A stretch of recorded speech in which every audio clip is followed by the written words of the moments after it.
ஸ்தோத்திரம் ஸ்தோத்திரம் ஸ்தோத்திரம் ஹல்லேலூயா. கிருபையினால் நிரப்புகிறவரே ஸ்தோத்திரம். ஹல்லேலூயா ஹல்லேலூயா ஹல்லேலூயா ஹல்லேலூயா ஹல்லேலூயா ஹல்லேலூயா. ஆண்டவரே ஸ்தோத்திரம் ஸ்தோத்திரம் ஸ்தோத்திரம் ஸ்தோத்திரம் ஸ்தோத்திரம் ஸ்தோத்திரம். ஹல்லேலூயா ஹல்லேலூயா ஹல்லேலூயா ஹல்லேலூயா. ஸ்தோத்திரம் ஸ்தோத்திரம் கர்த்தாவே. சோதரம் சோதரம் சோதரம் சோதரம் சோதரம். ஹல்லேலூயா. இரத்ததாம் ஜெயமானவரே ஸ்தோத்திரம் ஸ்தோத்திரம் ஸ்தோத்திரம். கர்த்தராகிய தெய்வம் கூட இருந்து எங்களை நடத்துகிறவராய் பரிசுத்தரே நாங்கள் உம்மை வாழ்த்துகிறோம், சோதரிக்கிறோம், மகிமைப்படுத்துகிறோம். ஜீவனுள்ள தேவனுங்கள் நடுவிலே பெரியவனாய் இருப்பதற்காக ஸ்தோத்திரம். ஹல்லேலூயா ஹல்லேலூயா ஹல்லேலூயா. இயேசுவே நீ நல்லவன் நல்லவன் நல்லவன் நல்லவன் நல்லவன். ஒருவராய் பெரிய காரியங்களை செய்கிறவன். காலைதோறும் உங்க கிருபை புதிதாய் இருக்கிறது. ஸ்தோத்திரம் ஸ்தோத்திரம் ஸ்தோத்திரம். ஹல்லேலூயா ஹல்லேலூயா ஹல்லேலூயா ஹல்லேலூயா ஹல்லேலூயா. ஆண்டவரே ஸ்தோத்திரம். புதிய கிருபையினால் ஒரு விஷயங்களை நிறைத்தரணும். பரிசுத்த ஆவியானவர்களை நிறைத்தருளும்படியாக நாங்கள் ஜெபிக்கிறோம். ஸ்தோத்திரம். ஹல்லேலூயா ஹல்லேலூயா. ஸ்தோத்திரம் ஸ்தோத்திரம் ஸ்தோத்திரம் ஸ்தோத்திரம் ஸ்தோத்திரம் ஸ்தோத்திரம் ஸ்தோத்திரம். ஹல்லேலூயா. ஆண்டவரே ஸ்தோத்திரம் ஸ்தோத்திரம். சேரக்கூடாத ஒளியிலே வாசமாயிருக்கிற தேவனாகிய கர்த்தர். ஹல்லேலூயா ஹல்லேலூயா. பெரிய காரியங்களை செய்கிறவர். ஹல்லேலூயா. நேற்றும் மீண்டும் மாறாதவர். இரக்கத்தில் ஐஸ்வர்யமுள்ள தேவன். ஹல்லேலூயா. ஆச்சரியமான காரியங்களை செய்கிறவர். ஹல்லேலூயா. ஸ்தோத்திரம் ஸ்தோத்திரம் ஸ்தோத்திரம். அல்பா உமேவாகும் ஆதி மந்தமானவரே நன்றியோடுமே துதிக்கிறோம், ஸ்தோத்திரிக்கிறோம், மகிமைப்படுத்துகிறோம். ஹல்லேலூயா ஹல்லேலூயா ஹல்லேலூயா ஹல்லேலூயா. ஸ்தோத்திரம் ஸ்தோத்திரம் ஸ்தோத்திரம் ஸ்தோத்திரம் ஸ்தோத்திரம். கிருபை உண்டாவதாக. ஸ்தோத்திரம் ஸ்தோத்திரம் ஸ்தோத்திரம் ஸ்தோத்திரம். ஹல்லேலூயா ஹல்லேலூயா ஹல்லேலூயா. ஸ்தோத்திரம் ஸ்தோத்திரம் ஸ்தோத்திரம் ஸ்தோத்திரம். நேசிக்கிற நல்ல பிதாவே, இந்த ஆசீர்வதிக்கப்பட்ட அற்புதமான கால வேளைக்காய் ஜெபிக்கிறோம். கர்த்தருடைய கிருபையினாலே கடந்த ராத்திரி முழுவதும் எங்களுக்கு நல்லவராய் இருந்து எங்களை பாதுகாத்து பராமரித்து எங்களை அற்புதமாய் நடத்தி வந்த கிருபைக்காய் ஸ்தோத்திரம். இந்த புதிய நாளை காணும்படி செய்தீரே உமக்கு ஸ்தோத்திரம். தொடர்ந்து இந்த நாள் முழுவதும் எங்களுக்கு ஆசீர்வதியும். காலைதோறும் புதிதாக இருக்கிற ஒரு கிருபையை எங்கள் மேலே சற்று வைக்க வேண்டும் என ஜெபிக்கிறோம். தடைகள் யாவும் நீக்கி கூட அதிசயங்களை காணப்படணும். வந்திருக்கிற அத்தனை பேரையும் ஆசீர்வதியும். வர வேண்டியவர்கள் உற்சாகப்படுத்தி கொண்டு வந்து சேர்ப்பீராக. தேவனுடைய பிரசன்னம் கூட இருந்து எங்களை நடத்தட்டும். இயேசு கிறிஸ்துவின் நாமத்தில் தாழ்மையோடு வேண்டிக் கொள்கிறோம். ஜெபங்களும் நல்ல பிதாவே. ஆமேன் ஆமேன் ஆமேன். ஸ்தோத்திரம். பாடல் ஆராதனை அவர்கள் நடத்துவார். Praise God.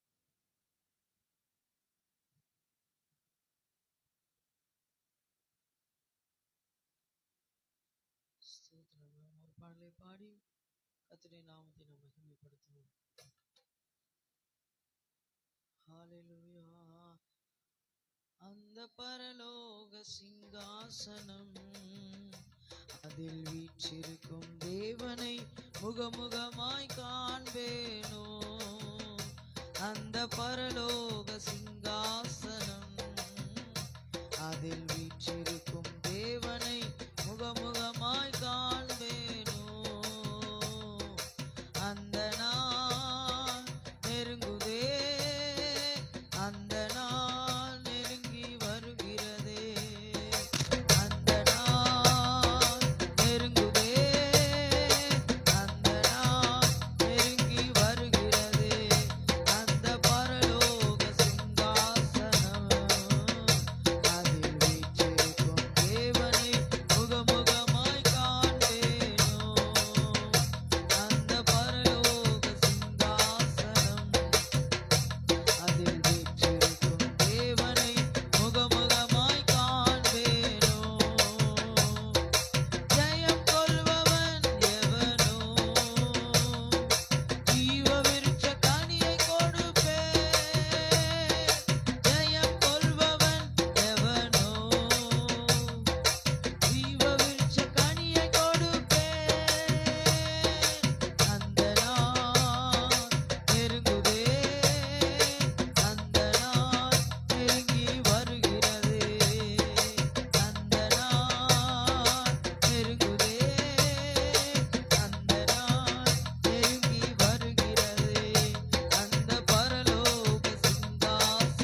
அதில் வீற்றிருக்கும் ஒருவரை கண்டேன், ஒரு சிங்காசனத்தை கண்டேன், அதில் வீற்றிருக்கும் ஒருவரை கண்டேன், அந்த சிங்காசனத்தை சுற்றிலும் ஒரு வானவில் இருக்க கண்டேன், அந்த சிங்காசனத்தை சுற்றிலும் ஒரு வானவில் இருக்க கண்டேன், அந்த சிங்காசனத்தை சுற்றிலும் ஒரு வானவில் இருக்க கண்டேன்.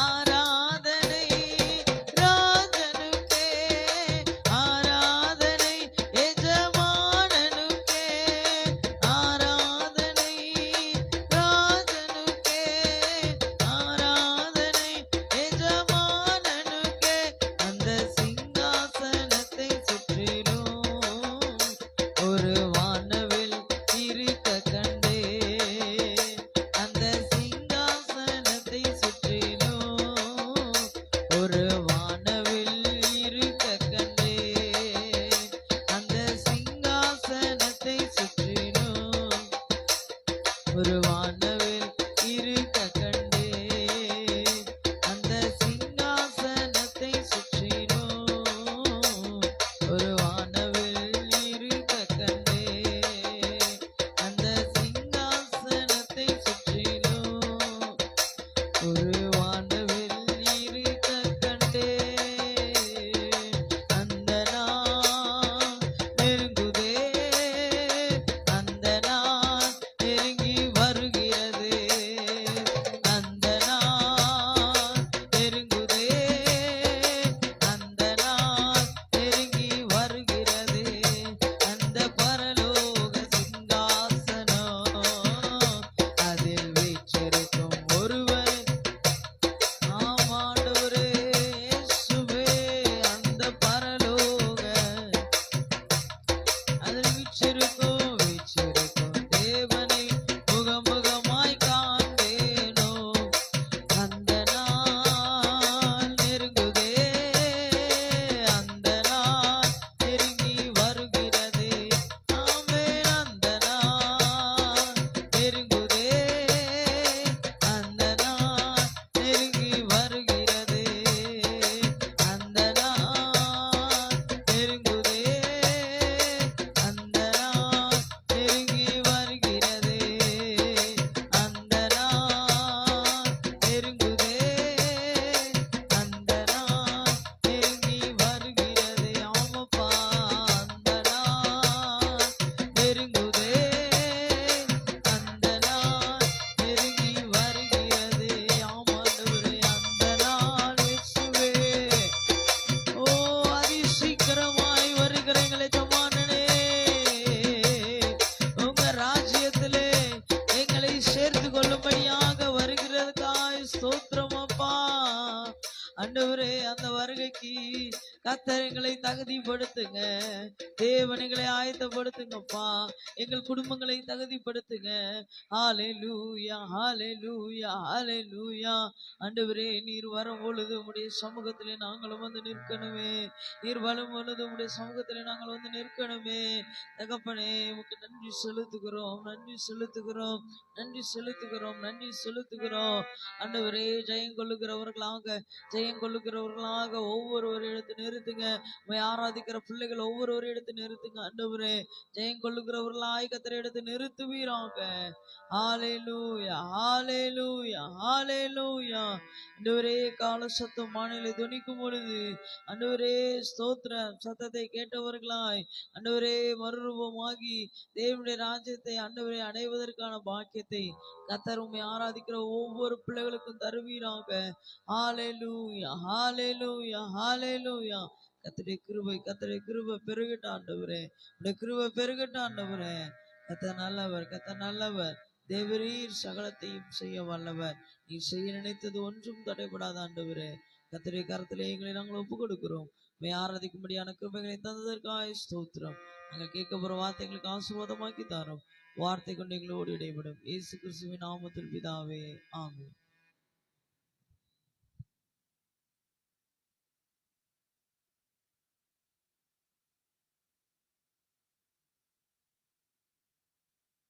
ஹalleluya ஹalleluya. கர்த்தருடைய நாமம் மகிமைப்படுவதாக. இந்த கால வேளையிலே தேவ சமூகத்திலே வந்திருக்கிற உங்களை யாவரையும் வாழ்த்தி அன்போடு வரவேற்கிறேன். கர்த்தர் நம்மை ஆசீர்வதித்து கனப்படுத்துவாராக. இந்த நாளிலே நாம் சில வசனங்களை வாசித்து தேவனுடைய நாமத்தை நாம் மகிமைப்படுத்தலாம். சங்கீதங்களின் புஸ்தகம். Praise God. Hallelujah. ஸ்தோத்திரம் ஸ்தோத்திரம் ஸ்தோத்திரம். Amen. Praise God. Praise God. Praise God. Praise God. Hallelujah. 79வது சங்கீதம். ஸ்தோத்திரம்.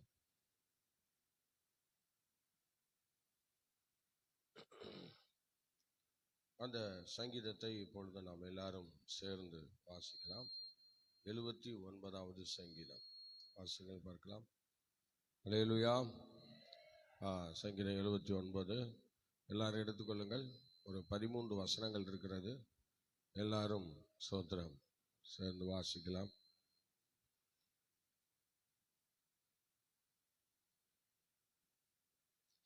இந்த சங்கீதமானது யோயாக்கிம் காலத்திலே எழுதப்பட்ட சங்கீதம். ஸ்தோத்திரம். ஆசாப் குழுவினர் எழுதின சங்கீதம். இந்த 79வது சங்கீதம் ஆசாப் குழுவினர் எழுதிய சங்கீதம். இது ஸ்தோத்திரம் எந்த காலத்தில் எழுதப்பட்டதுன்னா யோயாக்கிம் அரசாண்ட காலங்களிலே எழுதப்பட்ட சங்கீதமாக இந்த சங்கீதம் காணப்படுகிறது. அல்லேலூயா. இந்த சங்கீதத்தை இன்னைக்கு நாம படிக்க போகிறோம். எல்லாரும் சேர்ந்து எடுத்துக்கொள்ளுங்கள்.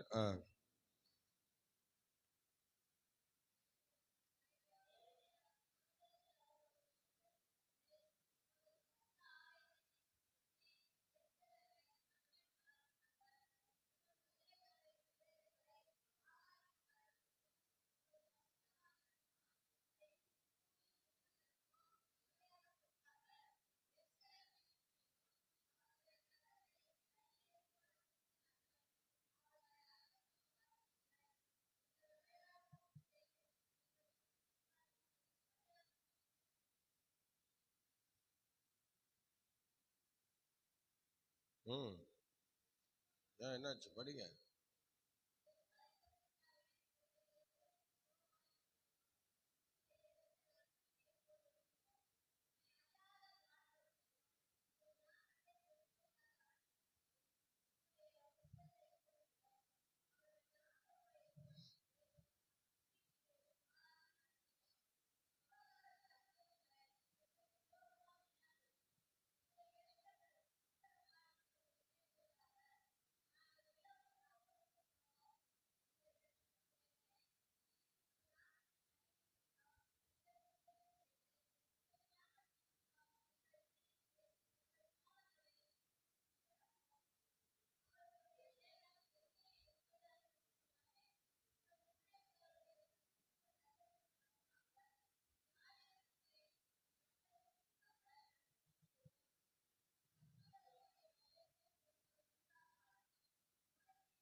மைக்ல படிங்கம்மா.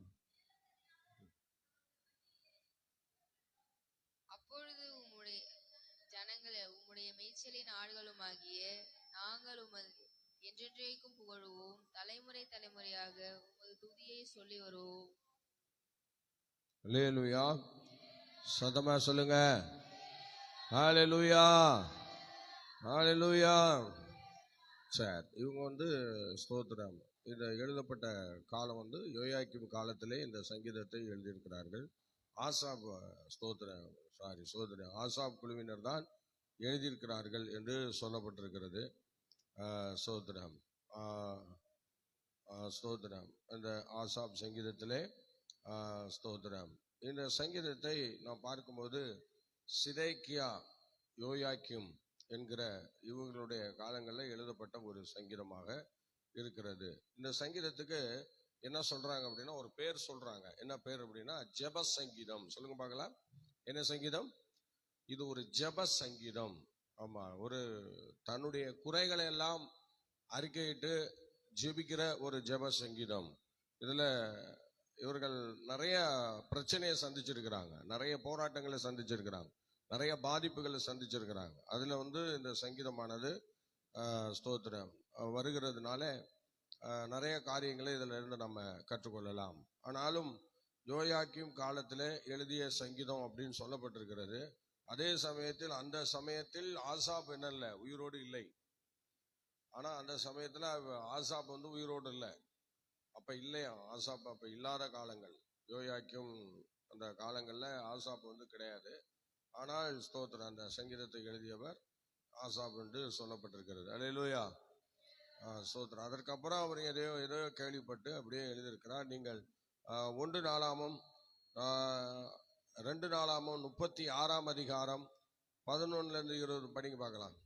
11-20 படிச்சீங்கன்னா அந்த நிகழ்ச்சிகள் சில காரியங்கள் சொல்லப்பட்டிருக்கலாம். ஸ்தோத்திரம். 11 படிங்க.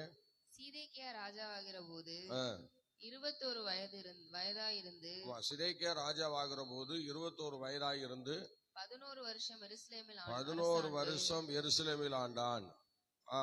20ஆம் வசனம் படிங்க. பட்டயத்திற்கு தப்பின மீதியானவர்களை அவன் பாபிலோனுக்கு சிறைப்பிடித்து போனான். பெர்சியா ராஜ்யபாரம் ஸ்தாபிக்கப்படும் மட்டும் அங்கே அவர்கள் அவனுக்கும் அவன் குமாரருக்கும் அடிமையாய் இருந்தார்கள். பாருங்கள், இது அடிமையாக கொண்டு போகப்பட்டார்கள். சிதேக்கியா ராஜாவுடைய அந்த வயசுல ராஜாவாகி அந்த காலத்திலே அவர்கள் அடிமைகளாக கொண்டு போகப்படுகிற அந்த காரியங்களை தான் இப்ப நம்ம இந்த பகுதியில் வாசிச்சோம். அதே பகுதி என்ன திரும்ப எரேமியா தீர்க்கதரிசன புஸ்தகம் 19ஆம் அதிகாரம் 25ஆம் வசனம் படிங்க பார்க்கலாம்.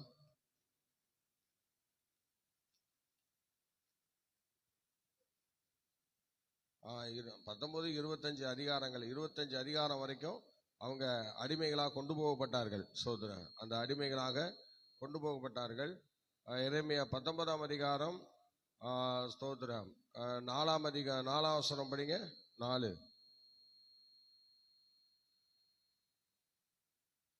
19:4 அவர்கள் என்னை விட்டுவிட்டு இந்த ஸ்தலத்தை அந்நிய ஸ்தலமாக்கி தாங்களும் தங்கள் பிதாக்களும் யூதாவின் ராஜாக்களும் அறியாதிருந்த அந்நிய தேசத்து தேவர்களுக்கு அதிலே தூபம் காட்டி இந்த ஸ்தலத்தை குற்றமில்லாதவர்களின் இரத்தத்தினாலே நிரப்பினபடினாலும் இப்படி நிரப்பினதுனாலும் தங்கள் பிள்ளைகளை பாகாலுக்கு தகன பலிகளாக தகனிக்கும்படி அதான் பிள்ளைகள் எல்லாம் அந்த விக்கிரகங்களுக்கு தம்பி நல்லா கவனிங்க, அப்பா இங்க கவனிங்க, பேசிட்டு இருக்க நேரம் இது இல்லை. ஒன்னும் தூங்குனா தூங்குவாரு, இல்லைன்னா பேசிட்டு இருக்காருப்பா. அல்லேலூயா. பிள்ளைகளை தகன பலியா செலுத்திருக்கிறாங்களா? இந்த ராஜாக்களுடைய காலங்கள்ல பிள்ளைகளை தகன பலிகளாலாம் செலுத்தி இருக்கிறாங்க. அது எவ்வளவு பெரிய மோசமான தன்மை பாருங்க. அடுத்தது தகன பலிகளாக தகனிக்கும்படி பாகாலின் மேடைகளை கட்டினபடினாலும் இப்படி வர பண்ணினேன். இவைகளை நான் கற்பித்ததும் இல்லை, சொன்னதும் இல்லை. இதெல்லாம் ஆண்டவர் செய்யாத சொல்லாத ஒரு விஷயங்கள். அதை இஸ்ரவேல் ஜனங்கள் என்ன செஞ்சிருக்காங்க, பண்ணிருக்கிறாங்க. இஸ்ரவேல் ஜனங்கள் ரொம்ப மோசமா இருந்திருக்கிறாங்கல்ல, ரொம்ப கொடுமையா இருந்திருக்கிறாங்க. ஆமா, சாதாரணமா இல்லை. பாருங்க, பிள்ளைகள் எல்லாம் போய் பலி செலுத்தி இருக்கிற ஒரு அனுபவத்தை நம்ம இந்த இடத்துல பார்க்கிறோம். ஸ்தோத்திரம். அடுத்தது படிங்க. இவைகளின் இருதயத்திற்கு தோன்றினதும் இல்லை. ஆகையால் இதோ நாட்கள் வரும், அப்பொழுது இந்த ஸ்தலம் தோபேத் என்றும் இன்னோமுடைய குமாரன் பள்ளத்தாக் என்றும் இனி சொல்லப்படாமல் சங்கார பள்ளத்தாக் என்று சொல்லப்படும். தேவனுக்கு அருவருப்பான விஷயங்கள் எங்கெல்லாம் இருக்கிறதோ இதுதான் அதனுடைய சூழ்நிலை. அப்பொழுது நான் யூதாவுக்கும் எருசலேமுக்கும் கொண்டிருந்த ஆலோசனையை இந்த ஸ்தலத்திலே வெறுமையாக்கி அவர்கள் சத்துருக்களுக்கு முன்பாக அவருடைய பட்டயத்தினாலும் அவர்கள் பிராணனை வாங்க தேடுகிறவர்களின் கையினாலும் விழப்பண்ணி விக்கிரகங்களுக்கு அந்த தேசத்துக்கு அந்த இடத்தை கொடுத்துட்டாங்க, ஆலயத்தை கொடுத்துட்டாங்க. அடுத்தது வேசிகளுக்கு இடத்தை கொடுத்துட்டாங்க. அடுத்தது பாத்தீங்கன்னா இங்க பிள்ளைகளை பலி செலுத்துகிற அந்த இடத்துக்கு இடம் கொடுத்துட்டாங்க. இப்படி எல்லாம் கொடுக்கும்போதுதான் கர்த்தர் அவங்க மேல எரிச்சலாகி கோபமாகி. 9ஆம் வசனம் படிங்க.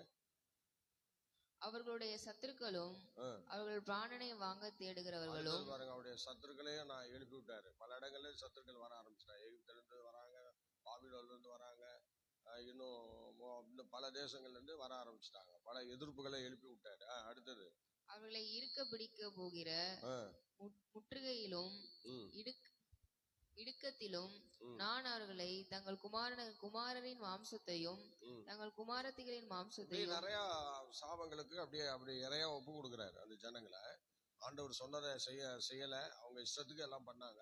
அதனால பாத்தீங்கன்னா ஆண்டவர் அவங்க மேல கோபமாகி பல விஷயங்களுக்கு அப்படியே ஒப்பு கொடுக்குறாரு. ஸ்தோத்திரம். இப்படி செய்கிறார்கள். அப்படிப்பட்ட சூழ்நிலையிலே அவருடைய தப்பிதங்கள் அவ்விதமாய் காணப்பட்டது. அல்லேலூயா. ஆமா, அவங்களுடைய தப்பிதங்கள் அவ்விதமாய் காணப்பட்டது. எரேமியா 28ஆம் அதிகாரம் அதுல பாத்தீங்கன்னா படிங்க பார்க்கலாம். 1-6. ஸ்தோத்திரம். 1-6 படிங்க. அதுலயும் சில விஷயங்கள் சொல்லியிருக்கிறாங்க. யூதருடைய ராஜாவாகிய சிதேக்கியா அரசால துவங்கின 4ஆம் வருஷம் 5ஆம் மாதத்திலே அசூரின் குமாரனாகிய அனனியா என்னப்பட்ட கிபியோன் ஊராகிய தீர்க்கதரிசி கர்த்தருடைய ஆலயத்திலே ஆசாரியர்களும் சகல ஜனங்களும் பார்த்திருக்க என்னை நோக்கி, இஸ்ரவேலின் தேவனாகிய சேனைகளின் கர்த்தர் உரைக்கிறது என்னவென்றால், பாபிலோனின் ராஜாவின் முகத்தை முறித்தேன்.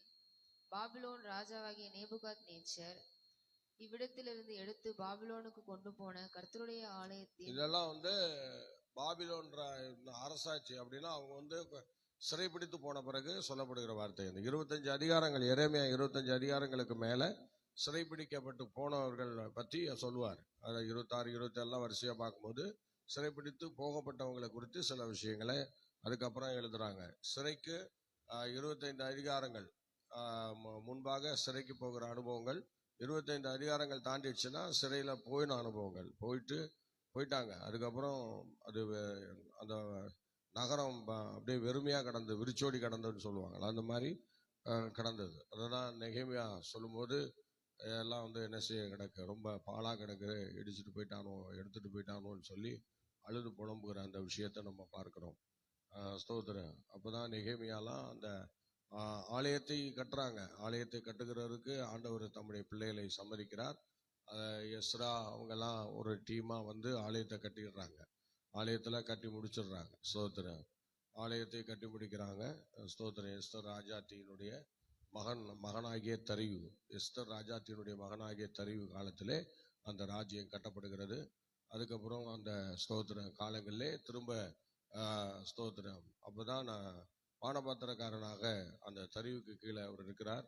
அப்படி இருக்கும்போது தான் அவர் என்ன செய்கிறார், அந்த இடத்திற்கு அந்த அந்த காம்பவுண்ட் அந்த இது கட்டுவதற்காக அலங்கம் கட்டுவதற்காக வெளியே வருகிறார். அப்போ ஆண்டவர் அவர் வெளியே கொண்டு அலங்கத்தை கட்ட வைக்கிறார். அப்ப ஆலயம் கட்டுவது வேற, அது நடந்து முடிஞ்சிருச்சு. அடுத்தது ஸ்தோத்திரம். அப்புறம் தான் அலங்கம் கட்டுற வேலையை நெகேமியா துவங்குறார். நெகேமியா துவங்கி அது 2 விதமான கட்டு வேலை அங்க நடந்திருக்கிறது. ஒன்னு ஆலயம் கட்டுமான பணி, அப்புறம் அடுத்தது அலங்கம் கட்டுமான பணி. இப்படி 2 விதமாக அங்க அந்த வேலை நடந்திருக்கிறது. அந்த 2 விதமான வேலையிலே நெகேமியா அவங்களோட சில ஆட்கள்லாம் அலங்கத்தை கட்டினாங்க. ஆனா மற்றபடி ஸ்தோத்திரம் ஆலயத்தை கட்டின எஸ்ரா தலைமையில அவங்க செருபாபேல் அவங்களெல்லாம் கொண்டு அந்த ஆலயத்தை கட்டுறாங்க. ஆக 2 விதமா அந்த வேலை நடக்கிறது. நடந்து ஆண்டவர் கிருபையினால அது முடிகிறது. ஸ்தோத்திரம். அவன் நடந்து ஆராதனை எல்லாம் நடக்கிறது. ஆனால் அப்படிப்பட்ட ஒரு சூழ்நிலையில அப்படி இந்த பாபிலோன் ராஜா இப்படியெல்லாம் அந்த நகரத்தை போட்டு அழிச்சு சின்ன பின்னமாக்கி அப்புறம்தான் அதை நெகேமியாலாம் உருவாக்க வர்றாரு. அல்லேலூயா. சார், இப்படி பல விஷயங்களை பார்க்க 9ஆம் வசனம் படிங்க. அதுல 28:9 சமாதானம் தீர்க்கதரிசனம் சொல்லி இருக்க, அந்த தீர்க்கதரிசி சொன்ன வார்த்தையின்படியே வந்தால் அப்பொழுது கர்த்தர் மெய்யாய் அனுப்பின தீர்க்கதரிசியாக விளங்கும் என்று எரேமியா தீர்க்கதரிசி சொன்னான். அல்லேலூயா. எரேமியா தீர்க்கதரிசி சொன்னாதான் ஃபுல்லா நிறைவேற அந்த காரியங்கள்லாம் நிறைவேறி கொண்டிருக்கிறது. சார், இப்படி பல விஷயங்களை நம்ம பார்க்கலாம். நீங்கள் எரேமியா 19ஆம் அதிகாரம் 4-9 வசனங்கள்லாம் நீங்க படிச்சீங்கன்னா, 19:4-9 படிச்சீங்கன்னா அவங்களுடைய தப்பிதங்களை குறித்து அங்க சொல்லியிருக்கிறார். அந்த ஜனங்களுடைய தப்பிதங்கள், ஜனங்கள் என்னென்ன ஆண்டவருக்கு துரோகம் பண்ணாங்க அப்படின்னு சொல்லி அந்த தப்பிதங்களை குறித்து அங்க சொல்லியிருக்கு. அதை படிங்களேன். 4-9, 19ஆம் அதிகாரம் 4-9 படிங்க. அவர்கள் என்னை விட்டு பாருங்கள், அவர்கள் என்னை விட்டு இந்த ஸ்தலத்தில் அந்நிய ஸ்தலமாக்கி தாங்களும் தங்கள்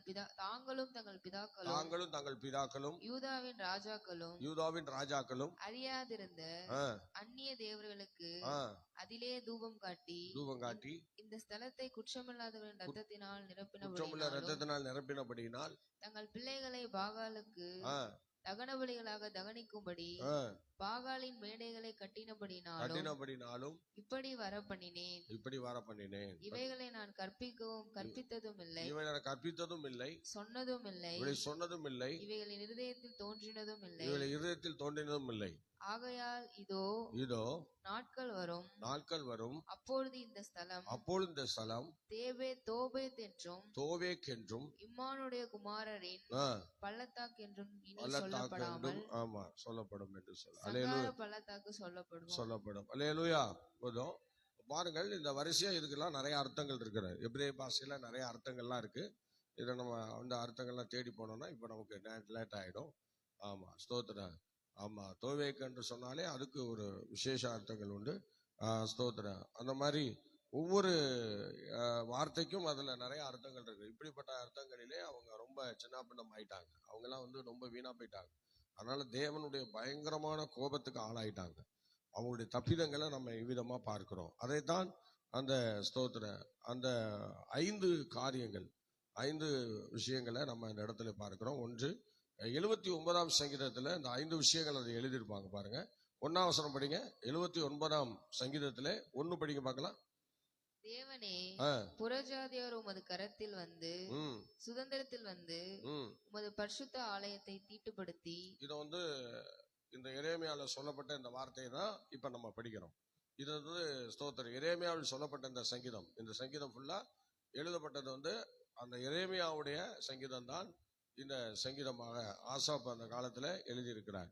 ஆகவே ஸ்தோத்திரம், இது 1ஆம் வசனமும் 2ஆம் வசனம் 3ஆம் வசனம் 7ஆம் வசனம் 10ஆம் வசனம் பாத்தீங்கன்னா, இப்ப நம்ம 4, 9 படிச்சோம் பாத்தீங்களா, அந்த வசனத்து உள்ள எல்லாம் இப்ப இதுல இருக்கும், இந்த வசனங்கள்ல இருக்கும். அப்ப இந்த சங்கீதமானது எரேமியாவின் தீர்க்க தரிசன புஸ்தகத்தை மையமாக வைத்து அது ஆசாப் பாடியிருக்கிறார். ஸ்தோத்திரம். அது எரேமியா சொல்லியிருக்கிறாரு எரேமியாவுல. ஆனால் சங்கீதத்தை பாடியது ஆசாப் அந்த சங்கீதத்தை பாடியிருக்கிறார். சரி, இப்ப நம்ம 1ஆம் வசனம் படிச்சோம். 2ஆம் வசனம் படிங்க. உமது ஊழியக்காரரின் பிரேதங்களை ஆகாயத்து பறவைகளுக்கும் உமது பரிசுத்தவான்களின் மாம்சத்தை. இதெல்லாம் பாபிலோன் தேசத்துல இன்னைக்கு நடந்த சம்பவங்கள். அடுத்த 3ஆம் வசனம். எருசலேமை சுற்றிலும் அவர்களுடைய ரத்தத்தை தண்ணீரை போல் சிந்தினார்கள். இதெல்லாம் பாபிலோன்ல நடந்த சம்பவங்கள். தண்ணீரை போல அந்த ரத்தங்கள் அந்த பாபிலோன்ல சிந்தப்பட்டது. அடுத்தது 7ஆம் வசனம். அவர்கள் யாக்கோபை பட்சித்து அவன் குடியிருப்பை பாழாக்கினார்களே. இதெல்லாம் பாபிலோன் தேசத்துல நடந்த சம்பவங்கள். அடுத்தது 10ஆம் வசனம். அவர்களுடைய தேவன் எங்கே என்று புறஜாதிகள் சொல்வானே. பாபிலோனியர்கள் சொல்லி அன்னைக்கு பயங்கரமா நகைத்தார்கள். அந்த வேதனையை கொண்டு வந்தது இந்த ராஜாக்கள் தான். சிதேக்கியா, யோயாக்கிம் காலத்துல தான் இந்த மாதிரி பிரச்சனைகள் அவங்கள ரொம்ப பயங்கர சாபத்துக்குள்ள மாத்தினது. இந்த 5 காரியங்களும் இந்த எரேமியாவில் சொல்லப்பட்ட இந்த 5 விஷயங்களும் 19ஆம் அதிகாரத்திலே, எரேமியா 19ஆம் அதிகாரத்திலே சொல்லப்பட்டதுதான். இந்த 79ஆம் அதிகாரம் 1, 2, 3, 7, 10 வசனங்களிலே அந்த விஷயங்களை தான் இங்க வலியுறுத்தி ஆசாப் சொல்லி கொண்டிருக்கிறார். அடுத்தது ஆசாப் சொல்லுகிற இன்னொரு காரியம் என்னன்னா, தாழ்த்தப்பட்டு போனார்கள். எப்படின்னா 79ஆம் சங்கீதத்திலே 4ஆம் வசனம் படிங்க. 4ஆம் வசனம் படிங்க. எங்கள் அயலாருக்கு நாங்கள் நிந்தையும் எங்கள் சுற்றுப்புறத்தாருக்கு பரியாசமும் சக்கந்தமும் ஆனோம். பாத்தீங்களா, இது 4ஆம் வசனத்திலே தாழ்த்தப்பட்டு போனார்கள். அடுத்ததும் 12ஆம் வசனம் படிங்க. ஆண்டவரே, எங்கள் அயலார் உம்மை நிந்தித்து நிந்தையை ஏழத்தனையாக அவர்கள் மடியிலே திரும்ப பண்ணும். பாருங்கள், இத அவங்க சொல்றாங்க. அடுத்து 8ஆம் வசனம் படிங்க. பூர்வ காலத்து அக்கிரமங்களை எங்களுக்கு விரோதமாக நினையாதேயும், உம்முடைய இரக்கங்கள் சீக்கிரமாய் எங்களுக்கு நேரிடுவதாக. நாங்கள் மிகவும் தாழ்த்தப்பட்டு போனோம். யார் போசணும்? ஆண்டவர் அப்போ சொன்னாரு. ஒருத்தன் சொல் பேச்சு கேட்கறது இல்ல. இன்னைக்கும் நிறைய குடும்பங்கள்ல, நிறைய சபைகள்ல நிறைய சொல் பேச்சு கேட்காத எத்தனையோ பேர் இந்த மாதிரி கஷ்டங்களுக்கு ஆளாயிட்டு தான் இருக்கிறாங்க. நிறைய பிரச்சனையை சந்திக்கிறாங்க. கேட்டா கண்ணு இல்லை, மோரம் இல்லை, ஆண்டவருக்கு மூஞ்சி இல்லை அப்படியெல்லாம் சொல்லுவாங்க. ஆனா அது உண்மையிலேயே இவங்க பண்ற பாவங்கள் தான் அந்த குடும்பத்தை வதைக்குது என்பதை அவங்களுக்கு தெரியல. ஸ்தோத்திரம். அதான் கடைசியில ஸ்தோத்திரம் எப்படி வருது பாருங்க. நாங்கள் தாழ்த்தப்பட்டு போனோம் என்று வருந்தி சொல்றாங்க. அதுக்கு காரணம் என்ன? தாழ்த்தப்பட்டு போனோங்கிறதுக்கு காரணம் நம்ம பண்ற சில விஷயங்கள் தான். அதனால அருமையான தெய்வ பிள்ளைகளே, குடும்பங்களிலே, திருச்சபைகளிலே எப்போதுமே தேவனுடைய சித்தத்தை நாம் திட்டத்தையும் சிறப்பாக செய்து அவருடைய விருப்பத்துக்கு நம்ம ஸ்தோத்திரம் இருப்போம் என்றால் நம்ம இந்த மாதிரி தாழ்த்தப்பட்டு போக வேண்டிய அவசியம் நமக்கு இல்லை. இன்னைக்கு தாழ்த்தப்பட்டு போற அளவுக்கு இவ்வளவு பிரச்சனை இன்னைக்கு என்ன செஞ்சது, மக்களுக்குள்ள வந்துருச்சு. சார் அடுத்தது நீங்க 79ஆம் சங்கீதத்துல ஸ்தோத்திரம் 6, 8, 12 வசனங்களை படிச்சீங்கன்னா அந்த ஜெபம் பண்றாங்க. அந்த மக்கள் அடிமையா எடுத்துக்கொண்டு போகப்பட்டவர்கள் ஜெபம் பண்றாங்க. படிங்க பார்க்கலாம். உம்மை அறியாத ஜாதிகள் மேலும் உமது நாமத்தை தொழுது கொள்ளாத ராஜ்யங்கள் மேலும் உம்முடைய உக்கிரகத்தை ஊற்றிவிடும். எப்படி அந்த மாதிரி ஸ்தோத்திரம் ஜெபம் பண்றாங்க. அடுத்தது ஸ்தோத்திரம் 8ஆம் வசனம் படிங்க. பூர்வ காலத்து அக்கிரமங்களை எங்களுக்கு விரோதமாக நினையாதேயும் உம்முடைய இரக்கங்கள் சீக்கிரமா எங்களுக்கு நேரிடுவதாக ஜெபிக்கிறாங்க. உம்முடைய இரக்கம் எங்களுக்கு உண்டாகட்டும் அப்படின்னு சொல்றாங்க. அடுத்தது 12ஆம் வசனம் படிங்க. ஆண்டவரே, எங்கள் அயலார் உம்மை நிந்தித்த நிந்தையை ஏழத்தனையாக அவர்கள் மடியிலே திரும்ப பண்ணும். பாபிலோனியருக்கு அப்படி செய்யுங்கிறாங்க. அப்படி பாபிலோனுக்கு அப்படி செய்யுங்கன்றாங்க. ஏன்? அவங்க செய்ய வராதுக்கு முன்னாடி அடைக்கலாம்ல, அந்த வாய்ப்பை விட்டுவிட்டு இப்ப அவன் வந்து செஞ்சுட்டு போன பிறகு அவனுக்கு அந்த நிந்தையை கட்டளையிடும், அவனுக்கு அதை அனுப்பி விடும் அப்படின்னு சொல்லி இப்ப ஜெபம் பண்ண ஆரம்பிச்சிட்டாங்க. ஜெபிக்கிறார்கள். அந்த ஜெபத்தை தான் ஆசாப் இங்கே இவ்விதமாக சொல்லி வைத்திருக்கிறார். ஸ்தோத்திரம். அடுத்து நீங்க அதுல எரேமியா 19:25 படிங்களேன். ஸ்தோத்திரம். இந்த வார்த்தையை நம்ம அங்க பார்க்கலாம். படிங்க. 19:25 படிங்க. அந்த 2 அதிகாரங்கள் 2 அதிகாரங்கள் இருக்கு. 19ஆம் அதிகாரம் 25 அதிகாரம் வரைக்கும் இந்த நிகழ்வுகள் அதுல இருக்கு. ஸ்தோத்திரம். நடந்த நிகழ்வுகள் அதுல இருக்கு. நம்ம ஏற்கனவே அதை படிச்சிட்டோம். ஓகே. ஸ்தோத்திரம். நீங்கள் அடுத்தது 13வது வசனத்திலே அந்த துதியை சொல்லி வருவேன்னு சொல்றா. படிங்க. 13வது வசனம் படிங்க. அப்பொழுது உம்முடைய ஜனங்களும் உம்முடைய மேய்ச்சல்களின் ஆடுகளும் ஆகிய நாங்கள் உம்மை என்றைக்கும் புகழுவோம். தலைமுறையாக உமது துதியை சொல்லி வருவோம். இது எப்ப செய்யணும்?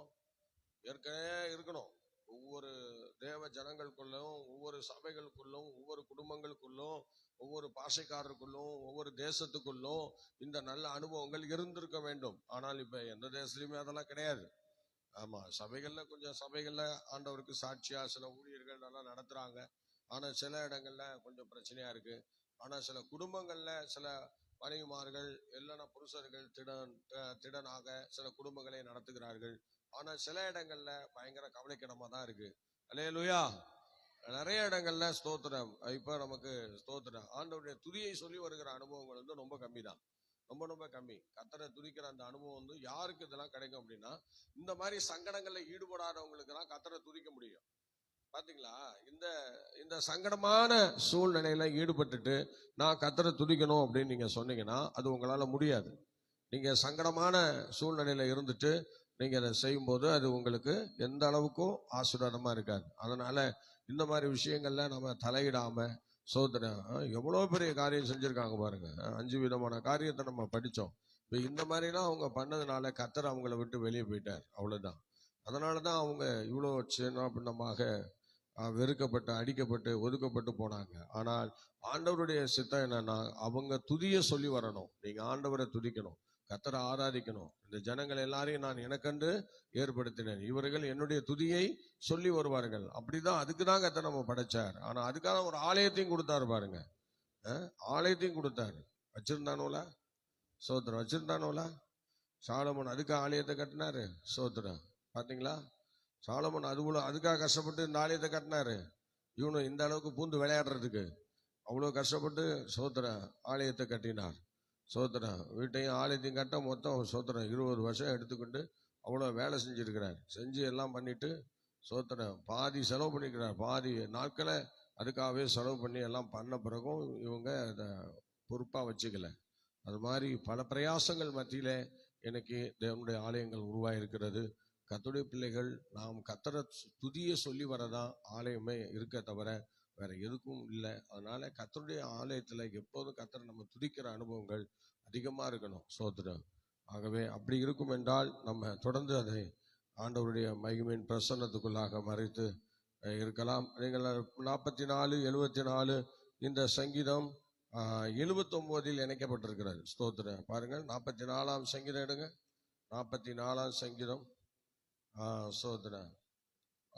74ஆம் சங்கீதங்கள் இந்த 79ல சில வார்த்தைகள் இணைக்கப்பட்டிருக்கிறது. ஸ்தோத்திரம். அடுத்த 44ஆம் சங்கீதத்துல படிங்க பார்க்கலாம். எங்கள் பிதாக்களுடைய நாட்களாகிய பூர்வ நாட்களில் நீர் நடப்பித்த கிரியைகளை அவர்கள் எங்களுக்கு அறிவித்தார்கள். இதெல்லாம் அந்த சங்கீதத்தை சார்ந்தது, அந்த 79வது சங்கீதத்தை சார்ந்தது. சோதரன். அப்புறம் 74ஆம் சங்கீதம் படிங்க. சங்கீதம் 74.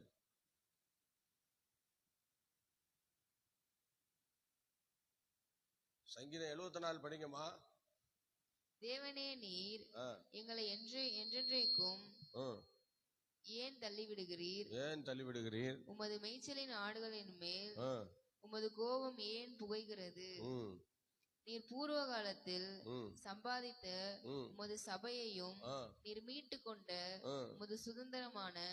74ஆம் சங்கீதமும் இந்த 79ஆம் சங்கீதத்தோடு இணைக்கப்பட்டிருக்கிறது. இந்த 3 சங்கீதங்களும் இந்த ஆசாப் சங்கீதமாக இருக்கிறது. இந்த சங்கீதங்கள் எதை குறித்து அதிகமா சொல்றாருன்னா, பாபிலோன்ல சிறைப்பட்டு போனதுக்கு முன்பும் பின்புமான சில விஷயங்களை தான் இங்கே சொல்லப்பட்டிருக்கிறது. சரி, இதுல 79வது சங்கீதத்துல கடைசி வசனம் படிங்க. அப்பொழுது உம்முடைய ஜனங்களும் உம்முடைய மேய்ச்சலின் ஆடுகளும் ஆகிய நாங்கள் உம்மை என்றென்றைக்கும் புகழுவோம். பாத்தீங்களா, இதெல்லாம் ஒரே சங்கீதமாக பாடி ஒரே சங்கீதமாக இணைக்கப்பட்டிருக்கிறது. இந்த சங்கீதங்கள் எல்லாம் ஒன்றாக இருக்கிறது. இதெல்லாம் பாபிலோன் ராஜாக்கள் அந்த இஸ்ரவேல் ஜனங்களை சிறைபிடித்து போன பிறகு, போகாத்துக்கு முன்னாடியும் போன பிறகும் உள்ள அநேக விஷயங்களை தான் இந்த சங்கீதங்களிலே ஆசாப் என்ன செய்கிறார், நமக்காக எழுதப்பட்டிருக்கிறார். ஆகவே எனக்கு பிரியமானவர்களே, இதெல்லாம் நம்ம பார்க்கும்போது நம்முடைய ஜீவியம் எப்படி இருக்கிறது நல்லா யோசிச்சு பாருங்க. ஆண்டவர் ரொம்ப பயங்கரமானவர்னு தெரியுமா நமக்கு? இதெல்லாம் நம்ம படிக்கும்போது, இதெல்லாம் நம்ம பார்க்கும்போது எவ்வளோ பயங்கரமா அவங்களெல்லாம் ஆளுகை செஞ்சிருக்கிறார் பாருங்க. எல்லா கஷ்டங்களுக்கும் அவங்க ரொம்ப ஆண்டவரை வெறுத்துட்டாங்க. ரொம்ப ஜனங்கள் கர்த்தரை ரொம்ப வெறுத்துட்டாங்க. வெறுத்து ஸ்தோத்திரம் ஆண்டவருக்குள்ள இருக்கிற அந்த அனுபவத்திலே இல்லாம போயிட்டாங்க. சுத்தமா ஸ்தோத்திரம் பயங்கரமான பாகால் வணக்கங்களை எல்லாம் ஏற்படுத்தி அங்க ஆலயத்தை தீட்டுப்படுத்தினால்தான் தேவன் ரொம்ப கோவப்பட்டார். ஸ்தோத்திரம். ஒருவன் தேவனுடைய ஆலயத்தை கெடுத்தால் தேவன் அவனை கெடுப்பார்னு சொல்லி இருக்குதுல்ல. அப்போ அது கரெக்டா இருக்கணுமா இல்லையா? ஸ்தோத்திரம். அதனால்தான் தேவ பிள்ளைகள் நமது ஸ்தோத்திர ஆலயம், நம்முடைய குடும்பமாகிய ஆலயம், நம்முடைய சபையாகிய ஆலயம், நம்முடைய சரீரமாகிய ஆலயம் எப்பொழுதும் தீட்டுப்படாமல் இருக்க நீங்களும் நாங்களும் என்ன செய்யணும்? மிகுந்த சிரமத்தோடு நம்ம பாதுகாவலாக நடந்து கொள்ள வேண்டும். அல்லேலூயா, அல்லேலூயா. பேசும்போதும் நடக்கும்போதும் ஓடும்போதும் பல விஷயங்களை செயல்படும் போதும் நம்முடைய ஆலயங்களை நம்ம பராமரிக்க வேண்டியது நமது கடமையாக இருக்கிறது. ஆசாப் இன்னைக்கு இவ்வளோ கஷ்டத்தை சொல்லுகிறார் என்று சொன்னால், இந்த சங்கீதக்காரனை சங்கீதத்துல இவ்வளவு விஷயங்களை சொல்றாருன்னு சொன்னா அந்த அளவுக்கு அங்க பாதிப்பு உண்டாயிருக்கிறது. அந்த பாதிப்புல என்ன செய்யறதுன்னு தெரியாம அவ்வளோ விஷயங்களை சொல்லி சோத்திரம் என்ன செய்யறாங்க, தேவ சமூகத்திலே தங்களை அறிக்கையிடுகிறார்கள். அதனால நல்லா கவனிக்கணும். ஸ்தோத்திரம். இதை அப்படியே ஒரு பாகமா பிரிச்சு வச்சிருக்கிறாங்க. எப்படின்னா ஸ்தோத்திரம் சங்கீதம் 79, 1, 2, 3, 7, 10 இந்த வசனங்களை எடுத்துக்கிட்டீங்கன்னா நாம் சொன்ன 5 காரியங்கள் அதுல இருக்கிறது. ஸ்தோத்திரம். அதுல எரேமியா 19ஆம் அதிகாரம் 4, 9 வசனங்கள்ல சொல்லப்பட்ட 5 விஷயங்களும் அதுல இருக்கிறது. அடுத்தது ஸ்தோத்திரம் சங்கீதம் 79, 4, 12, 8 எடுத்து போனீங்கன்னா அதுல தாழ்த்தப்பட்டு போனோம் அப்படின்லாம் சொல்றாங்க. அப்படியே பிரிச்சு சொல்றாங்க பாருங்க. அதுல நாங்க தாழ்த்தப்பட்டு போயிட்டோம் என்று சொல்லுகிறார்கள். அதே மாதிரி 79, 13 எடுத்து நாங்க துதியை சொல்லி வருவோம் என்றெல்லாம் சொல்றாங்க. சோத்திரம். அதுக்கப்புறம் சங்கீதம் 44, 74 பாத்தீங்கன்னா இந்த சங்கீதம் 79ல இணைக்கப்பட்டிருக்கிறது. இதெல்லாம் 79ஆம் சங்கீதமும் 44ஆம் சங்கீதமும் 74ஆம் சங்கீதமும் எல்லாம் ஒரே கோணத்துல இவங்களை குறித்து தான் சொல்றாங்க. பாபிலோனில் நடந்த சம்பவங்களை குறித்து தான் அதிகமா பேசுறாங்க, அதிகமா சொல்றாங்க. அதனால இன்னைக்கு நம்ம அதிகமான பேர் பேச விரும்பணும் அப்படின்னு நினைச்சீங்கன்னா, எல்லாரும் சில பேர் நினைப்பாங்க, என்ன உலகமே என்ன நேசிக்கணும், உலகமே என்ன பார்க்கணும் வைக்கணும்லாம் நினைப்பாங்க. பாத்தீங்களா, இப்ப கூட பாபிலோனை உலகமே பார்த்துக்கிட்டு இருக்கு, உலகமே செய்யுது. சோதரன். ஆனா நல்லது நடக்கிறது நம்ம ரொம்ப பேருக்கு தெரியாதுங்க. சொல்லுங்க நல்லது நடக்கிறது ரொம்ப பேருக்கு வெளியே தெரியாது. ஆனால் கெட்டது நடந்தாதான் மற்றவர்களுக்கு நல்ல ஈஸியா சீக்கிரமா அது வெளிப்படும். அதனால ஸ்தோத்திரம், தேவ பிள்ளைகள் இந்த நாட்களிலே திருவசனத்துக்கு கீழ்ப்படிந்து திருச்சபைகளுக்கும் ஒவ்வொரு குடும்பங்களுக்கும் தனிப்பட்ட ஒவ்வொரு வாழ்க்கைக்கும் நாம கர்த்தருக்கும் முன்பாக நாம் சரியாய் நடந்து கொள்வோமானால் நம்முடைய காரியங்கள் அனைத்தும் நமக்கு ஜெயமாய் இருக்கும் என்பதிலே சந்தேகமே இல்லை கர்த்தருடைய பிள்ளை. அதனால இந்த நாள் முதற்கொண்டு ஒவ்வொரு தேவனுடைய பிள்ளைகளும் ஸ்தோத்திரம், அன்றைக்கு அந்த சிதேக்கியா ராஜாக்கள் இருந்தது போல, அந்த ஜனங்கள் இருந்தது போல கர்த்தருடைய வார்த்தையை மீறுகிறவர்களாக இல்லாம கர்த்தருடைய வார்த்தையை கேட்டு உட்கொள்ளுகிறவர்களாக, அதை கேட்டு அதன்படி நடக்கிறவங்களாக நம்ம மாறணும். ஏன்னா நிறைய பேர் கர்த்தருடைய வார்த்தையை எதிர்க்கிற போதுதான் இந்த பிரச்சனை வருது, இந்த போராட்டம் வருது. நீங்க ஆண்டோடைய வார்த்தையை தள்ளி விடும் போதுதான் அதெல்லாம் நமக்கு இல்லை, அதெல்லாம் வேற யாருக்கோ அப்படிலாம் சொல்லிட்டு போக முடியாது. ஆனா நமக்கு அந்த வார்த்தைன்னு சொல்லும் போது நம்ம அதை கீழ்ப்படிந்து நம்ம அந்த விஷயங்களை ஆண்டவருக்கு சாட்சியா வைராக்கியமா நிற்கும் போது ஆண்டவர் நம்ம அதுல சிறப்பா வழி நடத்துவார். சத்தமா ஒரு அல்லையே சொல்லுவோமா? அல்லேலூயா. சோத்திரம். எதா இருந்தாலும் எனக்கு இல்லைங்கிற அந்த பிசினஸ் எல்லாம் வச்சுக்காதீங்க. எனக்கு இல்லை அதெல்லாம் அப்படின்னு நினைக்காதீங்க. எல்லா வார்த்தையும் நமக்கு தான். இங்க வேதாமத்திலே சொல்லப்பட்ட அவ்வளோ வார்த்தைகளும் நமக்காக சொல்லப்பட்டது தான். ஆனால் நாம தான் அந்த வார்த்தைகளை கேட்கணும், நாம தான் அந்த வார்த்தைகளுக்கு நன்றியா இருக்கணும். அல்லேலூயா. அதனால ஆவியானவருக்கு இடம் கொடுத்து உங்களை நீங்க காத்துக்கொள்ளுங்க. தேவ சித்தத்துக்கு உங்களை அர்ப்பணம் செய்யுங்க. நிச்சயமாய் சொல்லுகிறேன், இந்த மாதிரி ஸ்தோத்திர ஜனங்கள் அன்னைக்கு அவ்வளோ ஜனங்கள் பாதிக்கப்பட்டதுக்கு மெயின் காரணம் தேவன் சொல்லியும் சில விஷயங்களை செய்யாததுனாலதான். எரேமியா எவ்வளவு சொல்லியும் கேட்கவே இல்லை. பாத்தீங்களா? பல தீர்க்கர்கள் சொல்லி, ஏசாயா சொல்லி, எத்தனை பேர் சொல்லி கேட்கல. ஆனால் கடைசியாக அப்படிப்பட்ட காரியங்களுக்கு ஒப்பு கொடுத்தார். அதனால ஆண்டவர் திடீர்னு ஒரு மனுஷனை சிச்சிக்கிறதோ, திடீர்னு ஒரு மனுஷனை போக்குகிறதோ அல்லது பாழாக்குகிறதெல்லாம் கிடையாது. பல ஊழியங்களை கொண்டு, பல ஊழியக்காரர்களை கொண்டு, பல சூழ்நிலை கொண்டு, பல நபர்களை கொண்டு பேசி பேசி பேசி பேசி பேசி நம்ம குறைய வெளிப்படுத்தி வெளிப்படுத்தி மாத்திக்க சொல்லி சொல்லி சொல்லி அதுக்கப்புறம் தான் அவர் என்ன செய்கிறார்? அப்புறம் சில சத்துருடைய காரியங்களுக்கு ஒப்பு கொடுக்கிறார். அதனால நம்ம ஜாக்கிரதையா இருந்தோமானால், எதிலோ ஜாக்கிரதையா இருக்க நம்ம ஆசைப்படுறோம். அது மாதிரி நம்ம ஆவிக்குரிய லைஃப்லையும் நம்ம ஒவ்வொருத்தரும் ஜாக்கிரதையா இருந்து அவருடைய சித்தம் செய்வோம். சோதனை அவருடைய நாமத்தை மகிமைப்படுத்துவோம். எதை செய்தாலும் கர்த்தருடைய நாமம் மகிமைப்படும்படியாக நம்முடைய காரியங்களை நம்ம செய்வோம். அவருடைய சமூகத்தில் அர்ப்பணிப்போம். அவருடைய சித்தத்தை செய்வோம். கர்த்தர் நிச்சயமாய் நம்மை ஆசீர்வதிப்பார். எல்லாரும் முழங்கால் படியிடலாமா? ஜெபிக்கலாமா? பரிசுத்த ஆவியானவருக்கு எல்லாரும் ஒப்பு கொடுத்து ஜெபிக்கலாம். பார்க்கலாம். ஆண்டவரே சொல்லுங்க, இந்த அருமையான நேரத்திலே எங்களை ஆண்டவரே ஸ்தோத்திரம் ஸ்தோத்திரம் ஸ்தோத்திரம் இந்த அளவாய் நேசித்து கர்த்தருடைய வார்த்தை கொண்டு எங்களோடு பேசுனீங்க, அதுக்காக ஸ்தோத்திரம். சங்கீதம் 79 சங்கீதத்தின் விளக்கத்தை எங்களுக்கு நீர் சொல்லி கொடுத்ததுக்காக நன்றி. இந்த சங்கீதத்தை எங்களுக்கு ஆசீர்வதிப்பீராக. இந்த சங்கீதத்தின் மேல உங்க கிருபை கூட இருந்து வழிநடத்தும்படி ஜெபிக்கிறோம். அதிசயங்களை காண பண்ணுங்கப்பா. ஆண்டவரே ஸ்தோத்திரம் ஸ்தோத்திரம் ஸ்தோத்திரம் ஸ்தோத்திரம். ஆண்டவரே, பாபிலோன் தேசத்திற்கு அவருடைய சோதர அடிமைகளாய் போவதற்கு காரணமா இருந்த சிதேக்கியா ராஜாவுடைய ஆட்சி, ஆண்டவரே சோதரம் சோதரம் சோதரம், இவங்களுடைய ஆட்சிகள் ஆண்டவரே மிகவும் ஆலையிலையா சோதரம் சோதரம் ஆண்டவரே போராட்டத்துக்குரியதாய் இருந்திருக்கிறது. ஆண்டவரே சோதர இந்த சங்கீதமானது ஆசாபினால் எழுதப்பட்டு இன்னைக்கு ஒரு ஜெப சங்கீதமாக, தீர்க்க தரிசன சங்கீதமாக ஆண்டவரே ஸ்தோத்திரம் ஸ்தோத்திரம் இந்த சங்கீதங்கள் காணப்படுகிறது. யோயாக்கிம் காலத்திலே ஆண்டவரை எழுதிய ஒரு சங்கீதமாகவும் இது இருக்கிறதுனால ஆண்டவரே ஸ்தோத்திரம், எங்கள் காலத்திலே இப்படிப்பட்ட சம்பவங்கள் எதுவும் சம்பவிக்காதபடி எங்கள் காலங்கள் உங்க பார்வையில ஆசீர்வாதமாய் இருக்க எங்கள் ஆவி ஆத்துமா சரீரத்தை, எங்கள் குடும்பங்களையும், எங்கள் தனிப்பட்ட ஆவிக்குரிய ஜீவியத்தையும், எங்களுடைய திருச்சபைகளையும் உங்க கையில ஒப்பு கொடுத்து ஜெபிக்கிறோம். ஆண்டவரே, நீங்க எங்களை வழிநடத்துங்க. ஆண்டவரே, எல்லா தீமைகளை காத்துக்கொள்ளுங்க. அதிசயங்களை காண பண்ணுங்க. கனமகிமை துதி ஸ்தோத்திரம் எல்லாம் உங்களுக்கே தருகிறோம். ஆசீர்வதியும் இயேசுவின் நாமத்தில் தாழ்மையோடு வேண்டிக் கொள்கிறோம். ஜெபங்களும் நல்ல பிதாவே. ஆமேன் ஆமேன் ஆமேன். Okay, God bless you. கர்த்தர் உங்களை ஆசீர்வதிப்பார். மீண்டும் நாளை காலை 5 மணிக்கு சந்திப்போம். கர்த்தர் நம்மை நடத்துவாராக. God bless you. Praise God.